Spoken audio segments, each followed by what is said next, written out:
your memories.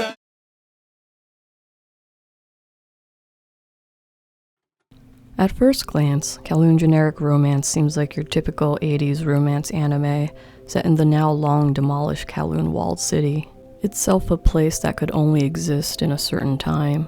You'd expect it to have all the tropes found in the romance genre: playful banter, comic misunderstandings, baggage, and of course, yearning.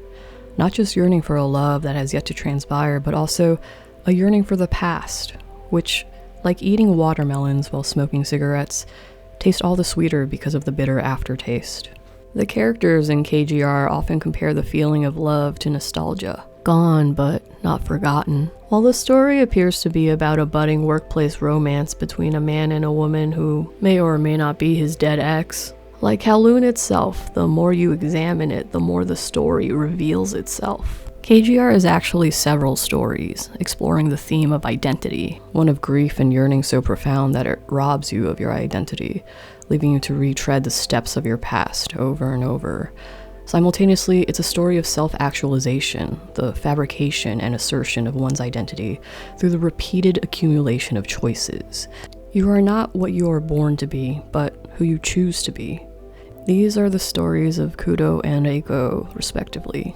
They represent the loss of an identity and the creation of one. As he loses himself to regret over a past tragedy, she fights for a future that truly belongs to her. If you're not here for spoilers, I highly recommend watching the series or reading the manga before going forward, unless you're just here for background noise, in which case, the choice is yours.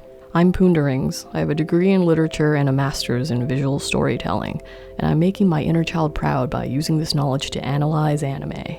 If that sounds good to you, please like and subscribe. Aside from the suspiciously literal title, Kowloon generic romance sets up its deception from the very first episode, where Reiko is framed as an object of desire. Factoring in how prevalent this sort of fan service is in anime, where men make up 70% of the audience, you would probably assume Kudo to be the protagonist. And he probably would be back in the 80s. Kudo himself assumes that he is the protagonist, as he declares with a lecherous grin on his face in this scene where he arrives just in time to catch Reiko from fainting. This is something he repeats again at the end of the series, so you know he's pretty convinced of his main character complex. But if you think about this quote in the context of Kudo and Reiko's first scene together, where Kudo pushes Reiko aside in order to clock in on time, Kudo isn't the one who is late. Reiko is, despite having arrived first, because of Kudo. It's a playfully flirtatious scene, but it comes to represent the entire series, in that Kudo, assuming to be the one in control, unintentionally subverts his own power by creating an obstacle for Reiko to overcome, crowning her as the true hero of the story. Kudo is not the main character, but he is a key player in the world. As we find out later in the series, Kudo is actually the progenitor of Kowloon Walled City 2.0, a replica of the original city, and not the first one at that. Yeah, it's a replica of a replica. I was confused too. It demonstrates how powerful nostalgia can be and how far people will go to recreate their memories. Yet Kudo's love for Kowloon isn't so straightforward. He suffers from profound regret over the death of his lover, the original Reiko Kujirai, or Kujirai B, as our Reiko will call her. The connection between nostalgia and love is incredibly strong for Kudo because the one who taught him that sentiment in the first place can never return. It's this intense regret that resonates with Ajin Terra to recreate the city, a living memory and monument to a dead woman. In this Kowloon, Kudo can fulfill his desire of continuously reliving his nostalgic summer with Kujirai B. It's not that he wants to, per se, but he gives into it. In episode 11, when Gwen asks Kudo if he remembers the demolition of Kowloon Walled City 2, Kudo replies, "Of course I remember." Then he takes a bite out of a bao, and Gwen is shocked that Kudo can eat food that he knows isn't real. But Kudo just replies, "I eat whenever I want," implying that he doesn't really think about it. He's just going with the flow. Kudo knows that there is no nutritional value in Kowloon's food, yet he still chooses to subsist off of it. That means, at some level, Kudo realizes this life of nostalgia he's leading isn't productive or meaningful, yet he can't help himself. He consumes and is consumed by it. In the craft of storytelling, the actions of the protagonist are the lifeblood of the story. Robert McKee in Story writes that a protagonist is a willful character. Their willpower must be powerful enough to sustain desire through conflict, and ultimately take actions that create meaningful and irreversible change. Above all, the protagonist is an active player in the world, and while Kudo can be credited for being the creator of the circumstances, his choice to wallow in nostalgia out of guilt really isn't a choice at all. It is Reiko who actively works to break free of Kowloon and Kudo. Reiko is a generic created from Kudo's memories of Kujirai that resonated with the Gene Terra. She was created, literally, for Kudo to live out an endless nostalgic fantasy instead of moving on.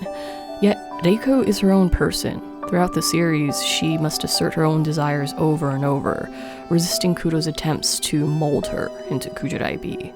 This is most evident in the way Kudo repeatedly tries to get Reiko to wear Kujirai glasses, even though, from the very first scene, we learn that Reiko doesn't need glasses to see.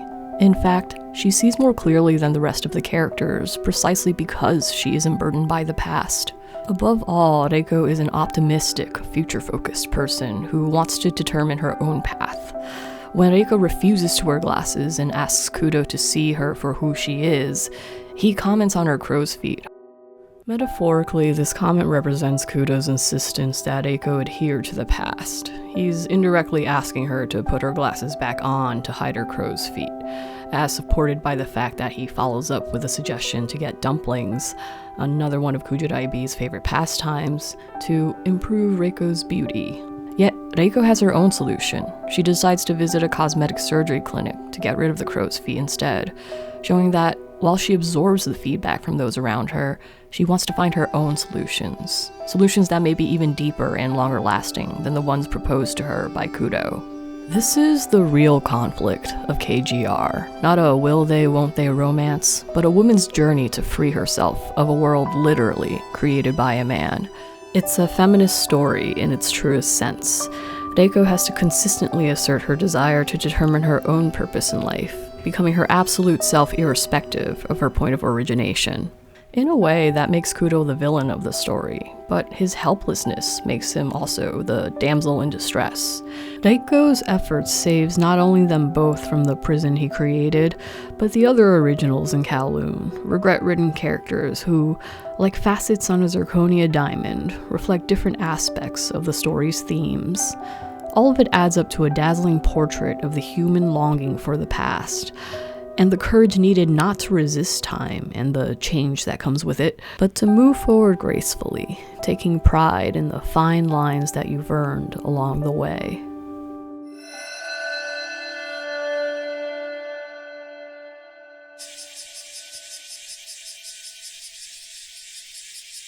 KGR is not just a romance, but a sci-fi mystery thriller, and at the heart of the plot lies Kujirai and Kudo, in that order, and you'll see why. By the time Kowloon's secrets are revealed, we may be so caught up in all the traumatic things happening on screen that we don't have time to consider why this is all happening.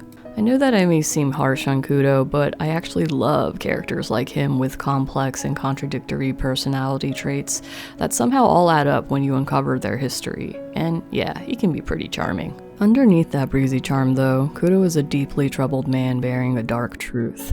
Something he doesn't come to reckon with until the very end of the story, after being confronted by Reiko, who asks him if he plans on staying in Kowloon, which has begun collapsing due to Reiko's interference with Kudo's fantasy. In past summers, you didn't do this, he tells Reiko. He then describes the nostalgic cycles that have been happening, what was supposed to happen. Everything is going smoothly, we're keeping a distance, neither advancing nor retreating. Which is strange because wouldn't the lead in a love story want his relationship to progress and not, well, stagnate? Why does Kudo want to keep a distance from Reiko? One reason may be that Kudo never advanced far enough with Kujirai to know what it's like. She chose to take her own life before they could move out of Kowloon together. But Kudo seems to have another reason to hold on. Notice how in this scene he only answers Reiko's question about staying in Kowloon when she shows him Kujirai B's pills. Reiko is trying to tell Kudo that she knows about Kujirai B, but for Kudo, the pills trigger something in him that automatically compels him to say yes. Late in the series, we learn that the prerequisite to see Kowloon is not just attachment, but regret. In the same way that Kudo failed Kujirai B, he feels that he failed Kowloon. His motivation to not only stay in the city, but to preserve it for her, is rooted in regret. Kudo's regret isn't just strong, it's multidimensional. When Kujirai B died, Kudo took on the burden of her vision for Kowloon. We even see him absorbing this, as Kujirai B describes her ideal, a Kowloon summer that neither ends nor continues, to which Kudo responds, "You wish this would never change?" Of course, this is what Kujirai B has been trying to tell Kudo all along. It's just that his nostalgia goggles blinded him to the red flags. It's okay, buddy, we've all been there. Kujirai B's values are best illustrated in the scene in episode 6, where Kudo attempts to give her the sequel to a novel she's been reading. Young Kudo from the past actually bears startling resemblance to our protagonist Reiko in the present. Whereas Reiko tries to win Kudo's recognition of her personhood with lemon chicken, Kudo is the one who first brings Kujirai to the Goldfish Cafe. Because he was a forward-looking guy, Kudo naturally wants Kujirai B to know what comes next in the story she's reading. But then Kujirai B says something weird. いいえ、面白かったわ。だから読まないの。面白くなかったら嫌だもの。今が最高の状態なんだから、これ以上は望まないわ。私は世界を変えたくないの。She may look beautiful in Kudo's memories, and the seductiveness of the past is what makes his regret so strong, but Kujirai B's words are unsettling. How can you live your life thinking you'll regret the future? Kujirai B says she's happy in Kowloon, but she's lying. Like Kudo, deep down, Kujirai B is a troubled person. Like in this scene, she breezily brushes off the fact that she takes sleeping pills for insomnia and insists that she's happy even though you can't read her expression behind the glasses. Notably, in episode 9, when Kudo asks her if she feels sad about her parents, Kujirai B says, "I'm too weak to feel sad." Which sounds like a paradox. Tough guy society teaches us that it's only the weak who feel sad. Kujirai B is such a cool, independent city girl. But the truth is, Kujirai B knows that she doesn't have it in her to do what life requires of all of us. Kujirai B cannot change. That's a big deal not only because change is inevitable, that's why Kudo's Kowloon was doomed from the start, but because it traps you in the predictable past. Nostalgia is strong and feels safe because you already know what will happen, because it's already happened. Compared to the safety of that knowledge, the unknowns of the future are simply too scary for some. And because Kujirai B cannot change, she can't properly confront her feelings about the end of Kowloon. In this scene, Kujirai B asks the landlady if she'd be willing to accept a gift that might change her world, for better or worse. While the landlady says, "Of course I would accept," citing the chance of discovering a wonderful new world, Kujirai B clutches the pills and admits, "I am a coward." Kujirai B is scared of where she will end up if she leaves things up to chance. She then admits, "I don't know which outcome counts as a win," suggesting that not only can she not reconcile with change, but she can't even imagine a future where she is happy. The landlady's response is supposed to offer an alternative, healthier way of looking at the future. Even if you don't know what's on the horizon, you can choose to focus on the positive outcomes. For example, the gift in question is a metaphor for Kudo's proposal. All he wanted to do was give himself and Kujirai B something to look forward to in the face of the loss of their home. He wanted to build a future with her, to move forward, together. But Kujirai B rejects his proposal in probably one of the most devastating ways possible, resulting in Kudo deferring all future decisions to her legacy. Because Kudo thinks he made a bad decision, he decided to give up on all decisions for his own life. That's why he's just watching the movie instead of actively influencing it. Kudo pinned all of his regret on the decision to propose because A, he made the choice under pressure of Kowloon's demolition, so he really wasn't sure about it. And B, it was the only aspect of the situation he could control. Remember that Kudo initially tells Reiko that he murdered Kujirai instead of the truth of her self-demise. This is central to what he's finally able to admit to himself in the last episode. あの時、ああすればよかったんじゃないか。こうすればよかったんじゃないか。そもそも何もしなければよかったんじゃないか。ずっと後悔していた。やり直せるならやり直したかった。And we know that he's referring to the proposal because he asks himself, なんで死んじまったんだよ。お前の夏を俺が壊しちまったからか。It's a callback to an earlier scene when Kujirai reiterates her desire for an unending Kowloon summer, only for Kudo to remind her of the end with his proposal. But Kudo telling himself that he murdered Kujirai with a proposal is cope. When something terrible happens, we naturally ask ourselves if we could have done more in the situation to avoid similar outcomes in the future. Kudo telling himself that he was in control is less scary to him than the alternative. The fact that maybe he didn't know Kujirai at all. I think I know parts of her, he says in episode 7. It's a spooky thought to know that by the nature of our self-determined existences, you can never fully know another person. But that shouldn't stop you from loving them. True love requires vulnerability, something the self-sufficient Kujirai was never able to show Kudo. Even before her self-exit, Kujirai had rejected Kudo repeatedly. It's just that Kudo's nostalgia romanticizes it. To signify her self-sufficiency, Kujirai plays a mahjong game where she achieves a tsumo or a win by self-draw. That means she didn't need to rely on anyone else's discard to win the game. Incidentally, self-draw is also what she replies to Kudo when he insists that he can make her happier. The subtext that she's not saying out loud is that she doesn't need Kudo. Sure, she calls him her lucky fat, but ultimately she's the one who's holding the cards, a fact that Kudo makes clear when he reassures himself that she can't affect his transfer. Her laughter makes it clear who's really in charge, though. Kudo wants desperately for his actions to matter to Kujirai, an insecurity that he carries over in his relationship with Reiko. Kudo needs Reiko to need him in a way that Kujirai did not need him. It's why he wants to be her hero. When Kudo recreated Kowloon, he enacted a power reversal. That's why Reiko becomes Kudo's junior instead of his senior, as Kujirai was. And you can tell Kudo is super bothered by it because there are so many scenes where Kujirai teases him about his subordination. Judging by this scene in episode 3, it still riles him up. 人使いの荒い後輩を持つと大変だな。そこは優しい先輩を持って幸せだな、だろ。Another key difference in Kudo's replica is the goldfish, Success, which he buys for Reiko in episode 1, which contradicts what we learn about Kujirai in episode 6. She didn't want a goldfish. ダメ。私生き物は飼わない主義。だってどこへも行けなくなっちゃうでしょ。That look on Kudo's face kind of says it all. Because, in a way, isn't he her pet? Big oof, buddy. Big oof. But because Kudo felt rejected by Kujirai, naturally he would want to be the one in control the second time around. As illustrated in this early scene where Kudo tells Reiko that he will not go to a party with her friends, but he would be willing to sponsor them. It's both a power play and a metaphor for how Kudo spawned the city in which they all live, but keeps a distance from anything that might change him or Reiko. Spoilers, he ends up going to the party.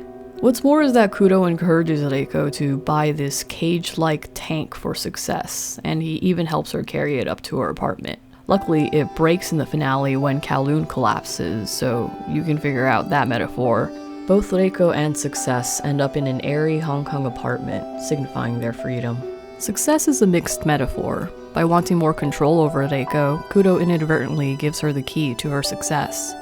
After guiding her to Kudo, Success thanks Reiko for giving it its name, helping it to become its absolute self. This is a parallel to how Kudo bestowed life onto Reiko, but wasn't able to determine her path. The key difference is that Reiko accepts Success's departure with grace and gratitude. Like, she didn't try to hold on or anything.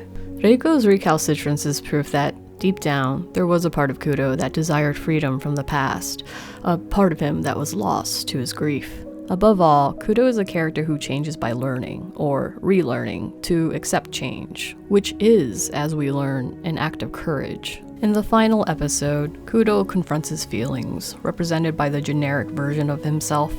あの夏を繰り返して何か答えは見つかったのか。ああ、答えはやり直せないだ。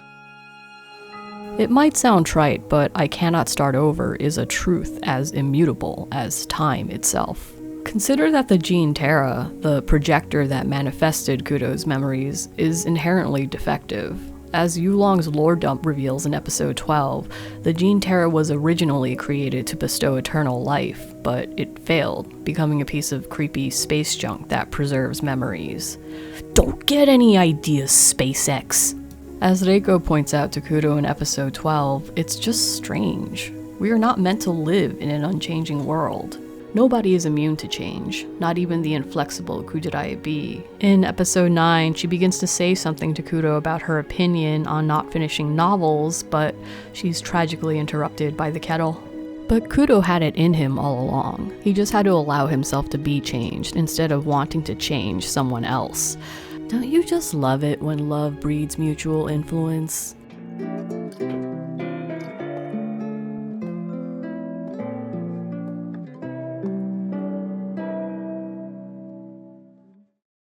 Kudo and Kujirai showed us how to resist change, but the real question is, how do you live with it? For our protagonist Reiko, the answer is to be true to your absolute self, the discovery of which inherently requires an openness to change.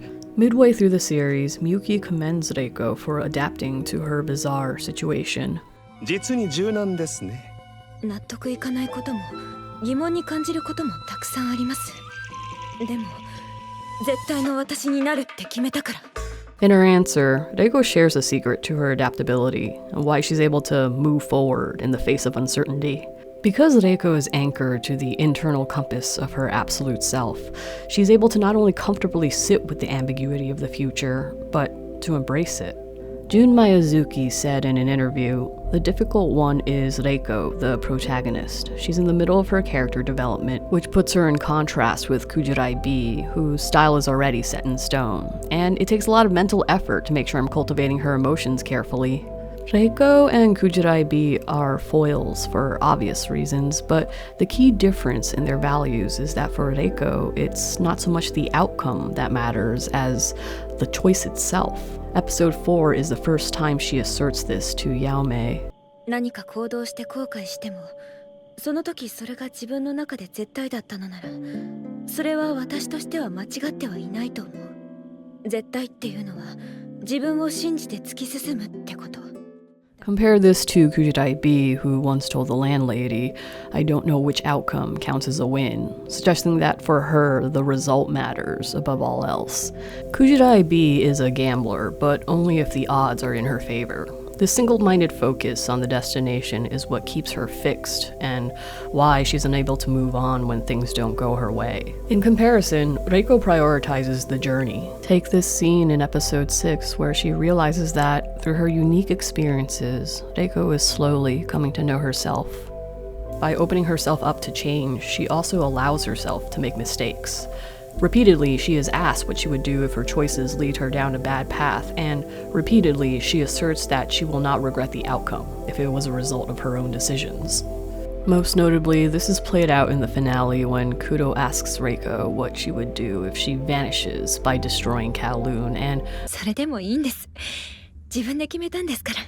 critically, this leads to Kudo's long-awaited admission that Reiko is not a replica of Kujirai, but her own person entirely. She may sound like a broken record, but every time Reiko chooses to be true to herself is another step towards cementing her identity into reality. Where Kujirai could not imagine a future that she could influence, Reiko believes that she has the power to impact the world, especially when it comes to the way she is perceived. In episode 6, Gwen taunts her with the possibility that she might end up like Kujirai, using the outcome of her crush on Kudo as a way of arguing that they are the same person. 聞いたら同じ運命をたどるかもしれないよ。なんせ工藤さんを好きな気持ちもすでに同じなんだから。 Among the originals, Gwen initially is the most resistant to the idea that generics are real people, even going so far as to say Reiko's resemblance to Kujirai B is an insult to the original's memory. Yet, Reiko's rebuttal in this scene changes Gwen's mind. 私の好きは私の好きです。誰かの真似なんかじゃない。そうだよ。私たちは絶対の自分なんだから。あんた前に会った時より玲子さんと似てないな。あんたの顔してる。 This scene is important because it demonstrates that no person is an island. We influence and are influenced by others just through the act of living and interacting with each other. It also shows that who we truly are goes beyond the surface. For Reiko, it doesn't matter that some of her preferences, including liking Kudo, overlaps with Kujirai B's. What's important to her is that she made the decision to like him herself. There will be times in life when others will try to tell you that they know you better than you know yourself, but they would be wrong. As Kudo demonstrates for us in episode 3, when Reiko attempts to convey the validity of her lived experiences to him, Kudo rejects her autonomy by telling her that her feelings are an illusion. Which is not something you are allowed to do. Don't let anyone tell you how you feel or who you are. That's why Reiko's emotional reply is important. She doesn't argue with Kudo's surface-level observation with cold facts, like whether she's a replica or a posterior generic or whatever. That world-building stuff is all just set dressing. Instead, she conveys the depth of her convictions with passion. When somebody confronts you with their absolute self, you must accept them for who they are, period. At this point, you may be saying to yourself, of course Reiko can be confident in her decisions, she's the protagonist.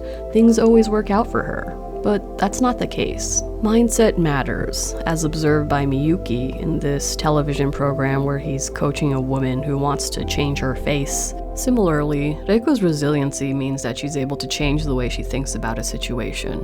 Returning to her crow's feet discussed at the beginning of the video, Reiko changes her original perception of her fine lines, which she associates with Kudo pressuring her to put on her glasses. In this encounter with Miyuki, an appointment that she chose to make instead of following Kudo's directive. 歴史のないシワを持つあなたの失った記憶、そもそも初めから存在しないのかもしれません。そんなことはどうだっていい。重要なのは今あなたがここに存在しているこの事実が何より素晴らしいんですよ。 Miyuki comes off as pretty creepy in this exchange, but he accurately pinpoints that the memories Reiko is chasing aren't hers at all and offers her some wise words. Instead of focusing on how her wrinkles came to be, she should celebrate the life that she has. And a few episodes later, we see that Reiko has absorbed this insight as she stands up to Kudo by telling him that her wrinkles are a result of her lived experiences that she builds upon every day. A more pronounced example of this is when Reiko buys a pair of earrings reminiscent of Kujirai B's just for Kudo to reject her because she doesn't have pierced ears like the original. Objectively, Reiko just experienced a bad outcome. Her love interest spurned her, and she does sulk for a time because of it, haunted by Kujirai B's memory. She confides to Yaomei about her regret for upsetting Kudo. I didn't mean to see that look on his face, she says. Over the course of 3 episodes, though, through her friendship with Yaomei, Reiko learns the power of having her own unique preferences. And by episode 6, Reiko thinks of the earring situation differently. きっと私だけが知っている工藤さんの顔。こんな状況で喜んでるなんておかしいのは分かってるけど。誰も知らない。クジライ B ですら知らない工藤さんのことを私は知りたい。 Instead of fixating on the fact that Kudo rejected her for failing to live up to his expectations, Reiko reframes the narrative as validation for her unique lived experiences. As a result, she can let go of her regret and move forward, having learned something about herself. Reiko proves that, at the end of the day, we are all unavoidably affected by other people, but the ultimate decision of how we are influenced is up to us. You can and must choose your own way. In this quiet yet fascinating scene in episode 4, Kudo asks Reiko if she wants to know more about his dead ex. Why would you want to do that? Though it actually makes a lot of sense if you consider that Kudo's goal is to mold Reiko into Kujirai B, yet Reiko's response is even more fascinating. いいです。マジで This doesn't mean that Reiko doesn't care about the information Kudo is offering. She wants to get to the bottom of Kowloon's mystery, but as she clarifies in episode 5, she wants to do it in her own way, on her own terms. Yaomei comments that this approach is greedy, but Reiko points out that living is greedy anyway. Cut to the man marinating in his memories. As harsh as it sounds, Reiko is right. Living is greedy because we ultimately exist for ourselves. In a constantly changing world filled with people with their own motivations and expectations, whose interior worlds you can never truly know, the one person whom you have absolute power over is always yourself. That's why Reiko gives up on saving Kudo in the final episode, even though she bet her own salvation on it just an episode earlier. Like success did for her, Reiko leads Kudo to the door with his double, but she parts ways with him so that he can confront himself. From her own experiences, she knows that the outcome will only matter if it's his own decision. The way that Reiko restores Kudo's faith in himself is proof that being yourself is not the opposite of being influenced by others. In fact, it's the only way you can become yourself. In this quiet yet powerful scene in episode 10, Reiko demonstrates that she is her own person by telling Kudo something Kujirai B could never say to him. 私はあなたを傷つけません。 This comes after Reiko learns that Kujirai B self-exited before responding to Kudo's proposal, which might have been a little bit hurtful to him. Yet, instead of blaming Kudo for his weakness, Reiko responds with empathy, lamenting that the situation wasn't Kudo's fault either, fearing that she might continue hurting Kudo with her likeness to Kujirai B, a well-founded concern shared by Gwen, and demonstrated by Kudo's profound disappointment in earlier episodes where Reiko fails to live up to his standards. Reiko decides to break it off, decisively ending the cycle of will they won't they that Kujirai B set up. And she does it so kindly. Not only does Reiko heal Kudo's abandonment wounds by promising him no harm, but she says that she doesn't want to forget about what transpired between them, fulfilling Kudo's need to matter to someone. When asked by Yaomei if she would regret sleeping with Kudo, Reiko courageously confronts her feelings, saying that she will firmly remember the pain in her chest. If the weak are people who are unable to feel sad, then Reiko, who embraces her heartbreak and integrates the past as a part of her lived experiences, is truly Yuya. Once again, Reiko demonstrates that by focusing on the fact that your decisions shape your reality and not the other way around, you don't have to live with regret. By acknowledging that the past and present can be different, yet exist simultaneously, Reiko helps both herself and Kudo reconcile with change. She models how to accept the pain of the past and move forward, as she sets out immediately afterward to discover the secrets of Kowloon on her own. By being herself, Reiko changes Kudo, not as his lover, but as someone who loves him. Which brings us to my final and favorite facet of Kowloon generic romance. It's a story about friendship.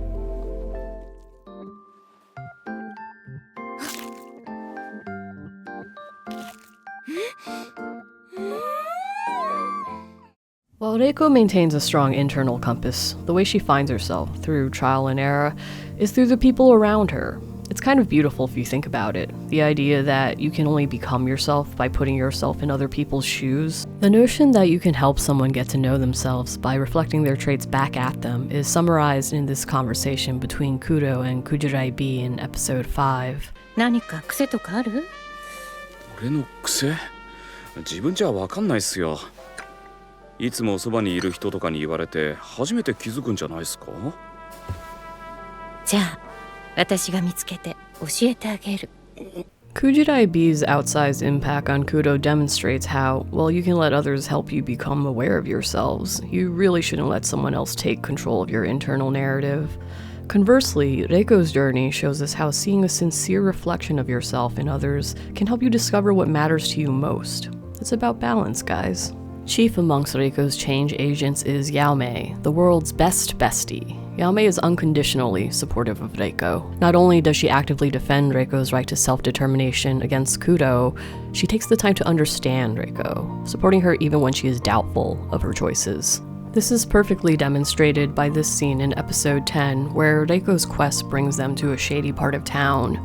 Yaomei, who has been consistently skeptical of Reiko's desire to find out more about Kujirai, expresses her apprehension. But instead of pushing her opinion, she listens to Reiko's reasoning and respects it, helping Reiko pursue her goals on Reiko's own terms. Like Reiko, Yaomei prioritizes the choice over the outcome, a point that Reiko drives home when Yaomei accuses her approach of being greedy, and she responds, "Aren't you the same way?" Yaomei defends and deeply empathizes with Reiko because they share the common goal of embodying their absolute selves.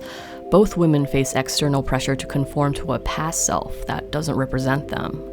After undergoing extreme cosmetic surgery, Yaomei came to Kowloon to escape her identity as the daughter of a renowned actress, who saw Yaomei as an extension of herself. As shown in this flashback in episode 5, where Yaomei's mother rejects the earrings Yaomei has chosen for herself in favor of the ones that resemble hers. Echoing Reiko's own earring dilemma with Kujirai, Yaomei's mother presents a classic case of narcissistic enmeshment. In the case of the enmeshing parent, the child is defined by the parent, and the parent believes and behaves as if what the child does is about the parent. The child is taught from birth that her purpose is to be a reflection of and serve the needs of the parent. The parent has no problem believing that her children's role is to reflect her. As a result, the child grows up with an inability to have a personal identity because her vantage point for all decisions are externally defined. The child has been intrinsically trained to search outside herself for her choices. She has no idea how to self-reference. Enmeshment is dangerous not only because you are conditioned to look for a sense of self through validation, which is undependable, but by allowing your identity to be absorbed by someone else, you sacrifice the version of yourself that you want to be, your absolute self. This is why Reiko can't bring herself to ask Kudo about Kujirai or even accept his offers of information. Because their challenges reflect each other, Yaomei makes a similar point in episode 5. 与えられると同時に奪われることってあると思う。奪われるって例えば？自分。誰かに用意された人生を歩むことは、元の自分の人生を奪われることになるでしょ。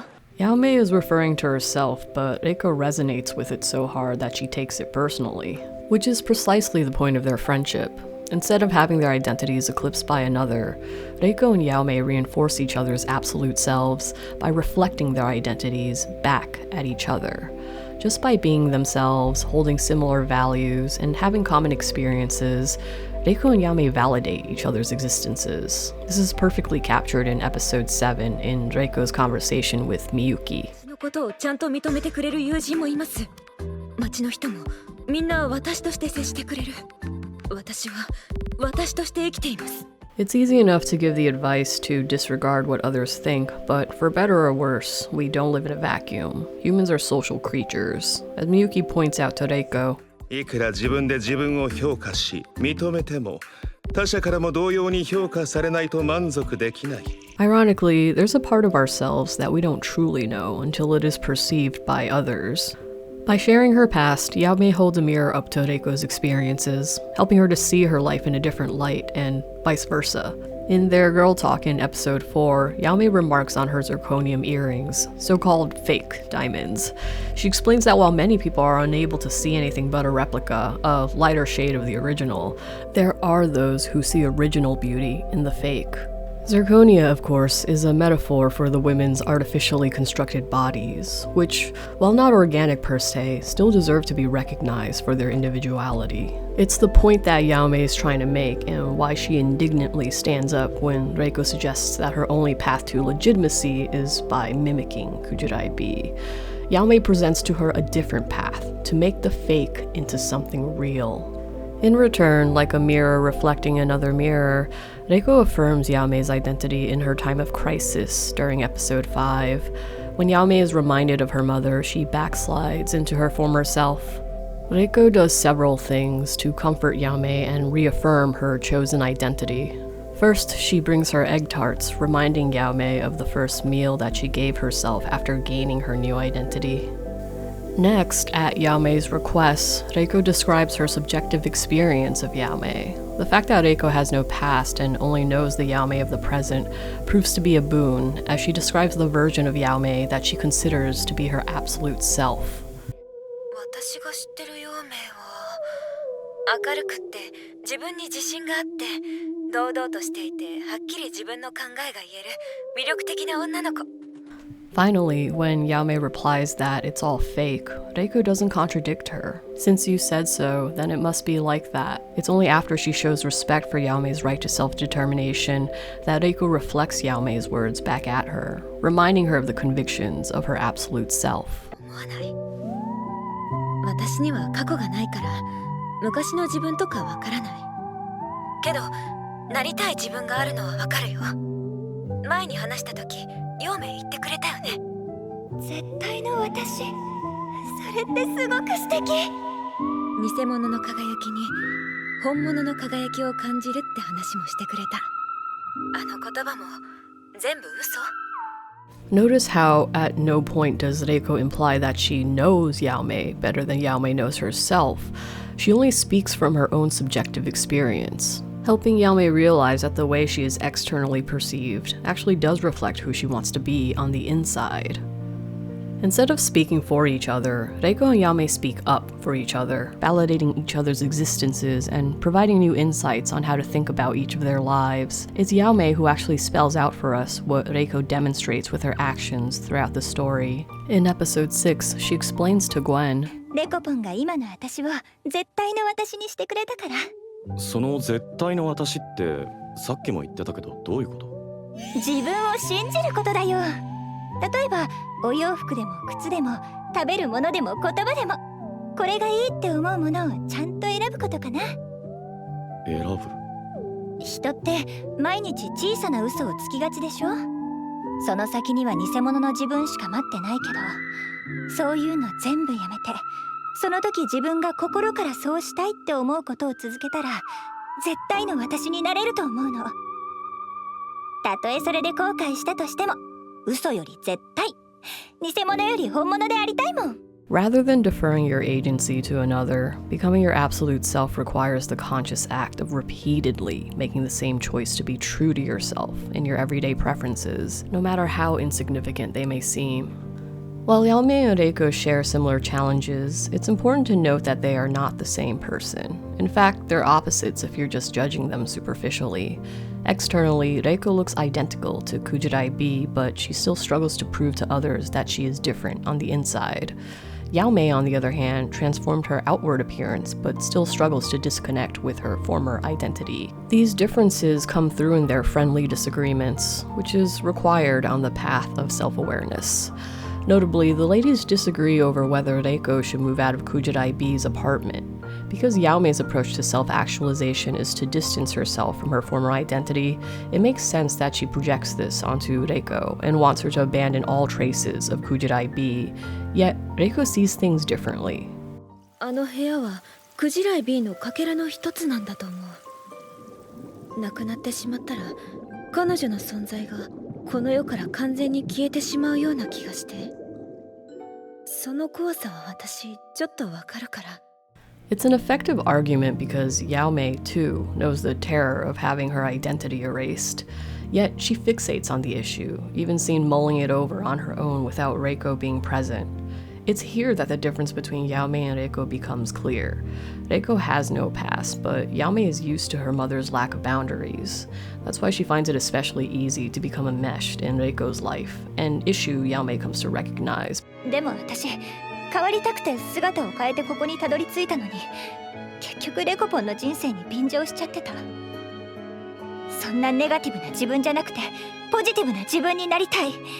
絶対の自分になろうとしてるレコポンに負けてらんないから。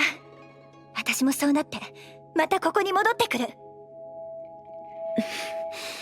Yaomei's choice to focus on herself is a satisfying conclusion to her character arc. By the conclusion, Yaomei is able to own up to the fact that she's invested in Reiko's life as a means of escape from her own. And like Reiko, her growth is facilitated by a friend. Ironically, it's Gwen, whose distrust of Reiko and Kudo's Kowloon inversely mirrors Yaomei's absolute faith in it, who gets her there. 今の陽明ちゃんの生き方もそのためのものなの。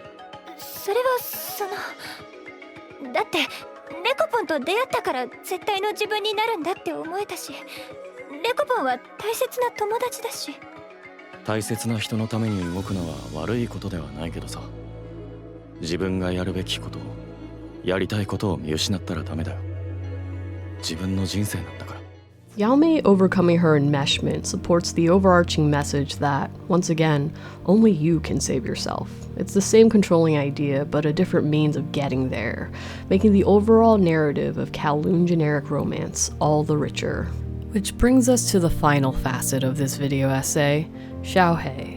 I'd originally planned on including Miyuki and Gwen, but that's a dense discussion, and this essay is already pretty long. I'll save it for a sequel if there's an interest. KGR explores dualities not only in identity, but also in gender. Instead of a rigid binary of male and female, Miyazuki-sensei offers a more progressive, fluid, and ultimately integrated view of gender with Miyuki and Xiaohei's characters. In the latter's case, we are initially led to believe that Xiaohei is two people with the same name.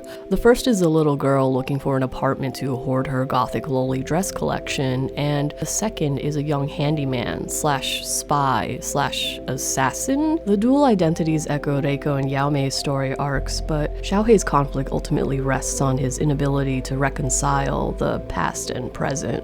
In other words, Xiaohei is a reflection of Kudo. And like Kudo, Xiaohei feels that he left a part of himself in Kowloon that he cannot bear to part with, leaving him in a sort of limbo. He muses on Kowloon's purpose in episode 9, mentioning that it is a place for things whose existence is uncertain, important things, and things that would make one's heart break if they disappeared. It's an allegory for regret, but also the uncertain space he occupies in terms of gender, his two forms that, due to the nature of generics, cannot seemingly exist in the same space, yet still do. This is symbolized by his final line in this scene, which is spoken in two voices, male and female. そんなものがこの空論で一つ二つ増えていったら At this point, I also want to mention that Xiaohei's pronouns are never explicitly stated, but most of the comments I've seen online uses him for his older form and her for the younger, so that's what we'll go with. In episode 11, we learn that Xiaohei's true reason for being in Kowloon is to reclaim his former self. The original Xiaohei presents as a man, but he longs for the body that he had 3 years ago, because, according to him, his current form doesn't suit the frilly dresses he so adores. Xiaohei not only forbids himself from wearing the dresses, as visually illustrated in the restrictive suspenders he initially appears in, but from even liking them. In episode 9, when Reiko asks him which of the dresses he likes, Xiaohei replies, 僕ですか？でも僕男だし。 Appropriately, Reiko and Yaomei, champions of choice, encourage him to maintain his preferences, telling him that gender has nothing to do with what he likes. To them, identity begins from within. Who you are on the inside shapes your outer self and the world around you. To drive this point home, Yaomei sews ruffles into Xiaohei's vest, reminding him that, even if it has to remain hidden, he can still hold the things he loves close to his heart, revealing his true self to others when he is ready.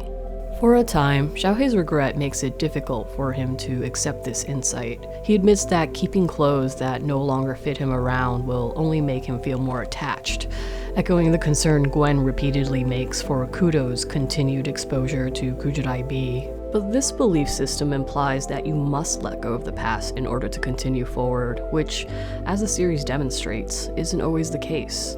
The truth is, no matter how much we might regret it, the past is a part of what makes us who we are. Instead of denying it, it's up to us to craft a version of the past that we can be at peace with in the present. It sounds like a paradox, but that's exactly what Xiaohei's character is. For a time, he's an exception to the rule that generics and originals can't coexist, due to Kudo being unaware that the two Xiaohei are the same person. Considering that, Xiaohei's character conflict of having to reconcile his two forms actually makes a lot of sense. Plot-wise, his internal conflict manifests in the offer Yulong makes him.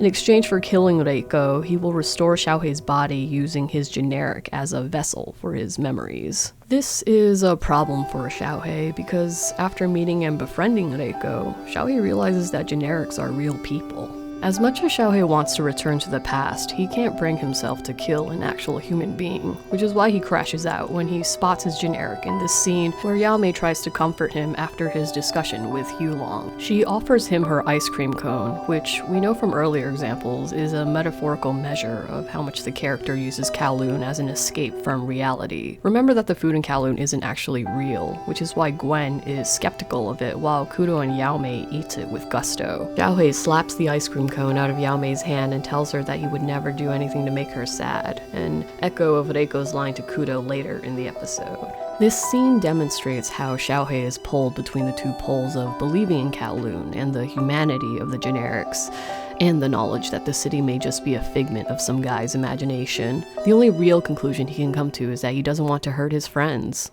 He's still agonizing over it in the next episode when the scene with Yaomei repeats, but this time with Reiko. Instead of trying to comfort Xiaohei with escapism, though, Reiko leads him to confront his generic, as she does with Kudo in the end. When Reiko gets a call from the younger Xiaohei about a broken alarm, she pulls the handyman with her to help out his former self. Literally, only you can save yourself. Xiaohei's confrontation with his generic marks a turning point for his character. It's possible that he's been avoiding her because recognizing Reiko's agency also means that he has to confront his generic's humanity as well, which is awkward considering what he might want to use her for. Yet, helping his inner child turns out to be exactly what Xiaohei needs. After he fixes the alarm, the younger Xiaohei remarks that she tried to fix it herself but couldn't reach it. This is important because 1, it shows that while Xiaohei's current body might not be his aesthetic ideal, he does possess advantages that his younger self did not. And 2, it's a reminder that there are things we only recognize about ourselves when somebody else points them out. We need to be witnessed by others to become ourselves.